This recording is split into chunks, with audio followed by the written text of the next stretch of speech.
ആയി മക്കളെ. കണ്ടോ ഉമ്മച്ചി ചൂട് ഇഡ്ഡലിയും സാമ്പാറും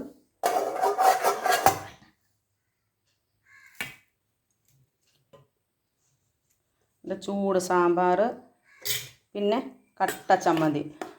ഹലോ, അപ്പോൾ ഇന്ന് എല്ലാവർക്കും സ്കൂളിൽ ഇപ്പോൾ എല്ലാവരും തിരക്കിലല്ലേ. അപ്പോൾ റെന്നുകുട്ടന് നാണ്ട സ്കൂളിൽ പോവാൻ റെന്നുകുട്ടന് നാണ്ട ചമ്മന്തിയും കട്ട ചമ്മന്തിയും സാമ്പാറും ഇഡ്ഡലിയൊക്കെ എടുത്ത് റെന്നുകുട്ടൻ നാണ്ട് ഇവിടെ റെഡിയായിട്ട് നിൽക്കുന്നു. ഇനി ഭക്ഷണം കഴിക്കണം, കുളിക്കണം, ഒരുങ്ങണം, പുതിയ ഡ്രസ്സൊക്കെ ഇട്ട് ഒരുങ്ങണം. അപ്പം എല്ലാ മക്കളും ഇന്ന് സ്കൂളിൽ പോകുമ്പോൾ എല്ലാവരും റെഡിയായിട്ട് നിൽക്കുമല്ലയോ. അപ്പോൾ എല്ലാ മക്കളും സ്കൂളിൽ പോകുന്ന എല്ലാ മക്കൾക്കും എല്ലാ മാതാപിതാക്കളും പ്രാർത്ഥിക്കണം. അവർ ഈ വർഷം ഒരു കുഴപ്പമില്ലാതെ എല്ലാ മക്കളും നല്ലതുപോലെ പഠിച്ച് നല്ല നിലയിൽ മക്കളെത്താനെ കൊണ്ട് എല്ലാവരും പ്രാർത്ഥിക്കണം. എൻ്റെ മോന് വേണ്ടിയിട്ട് എല്ലാവരും പ്രാർത്ഥിക്കണം. എല്ലാ മക്കൾക്കും വേണ്ടിയിട്ട് ഞങ്ങളും പ്രാർത്ഥിക്കും. ദീർഘായുസ്സും ആരോഗ്യവും ആവതും എല്ലാ മക്കൾക്കും കൊടുക്കട്ടെ എന്ന് പ്രാർത്ഥിക്കണം.